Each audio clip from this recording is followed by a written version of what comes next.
குடும்ப ஆட்சி தேவையா நாட்டுக்கு? சொல்லுங்க. இது என்ன திரு கருணாநிதி குடும்பம் ராஜபுர குடும்பமா? ராஜவர்ம ராஜ பரம்பரை குடும்பமா? இவரு தான் ஆள வேணுமா? ஏன் இங்க இருக்கிற ராமசாமி, சின்னசாமி, சுப்பிரமணியம் யாராவது வரக்கூடாதா? யார் வேணாலும் வரலாம். இது ஜனநாயக நாடு.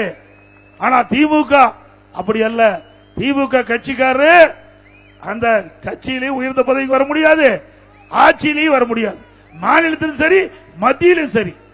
ஆக திராவிட முன்னேற்ற கழகம் அது கட்சியில் ஒரு கம்பெனின்னு ஆகி போச்சு, கார்பரேட் கம்பெனி. அந்த கம்பெனியில குடும்ப உறுப்பினர் மட்டும்தான் அவர்கள் ஆதிக்கம் செலுத்த முடியும், அதிகாரத்துக்கு வர முடியும். அப்படிப்பட்ட கட்சி ஆட்சிக்கு வர வேண்டுமா? சொல்லுங்க நீங்களே.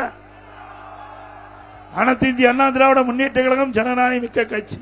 யார் வேணாலும் உயர்ந்த பதவிக்கு வர முடியும், யார் வேணாலும் அதிகாரத்துக்கு வர முடியும். அப்படிப்பட்ட இயக்கம் அனைத்து இந்திய அண்ணா திராவிட முன்னேற்ற கழக இயக்கம். இந்த கட்சியிலே உழைத்தால், விசுவாசமா இருந்தால் யார் வேணாலும் வரலாம். இன்னார் தான் குறிப்பிட்டு கிடையாது. தொண்டன் கூட இந்த கட்சிக்கு பொதுச் செயலாளர் ஆக முடியும். தொண்டன் கூட இந்த கட்சியிலே இருந்தால் எம்எல்ஏ ஆக முடியும், எம்பி ஆக முடியும், அமைச்சர் ஆக முடியும், ஏன் முதலமைச்சரே ஆக முடியும். இப்படி திமுக தலைவர் சொல்ல முடியுமா? முடியுங்களா? இது சுதந்திரமா செயல்படுகிற கட்சி அண்ணா திமுக கட்சி. அதனாலதான் இதை யாராலையும் அழிக்க முடியாது.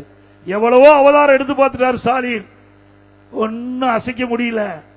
எவ்வளவு வழக்குகள் அதெல்லாம் சந்திச்சு தவிடுபடி ஆக்கியாச்சு அண்ணா திமுக.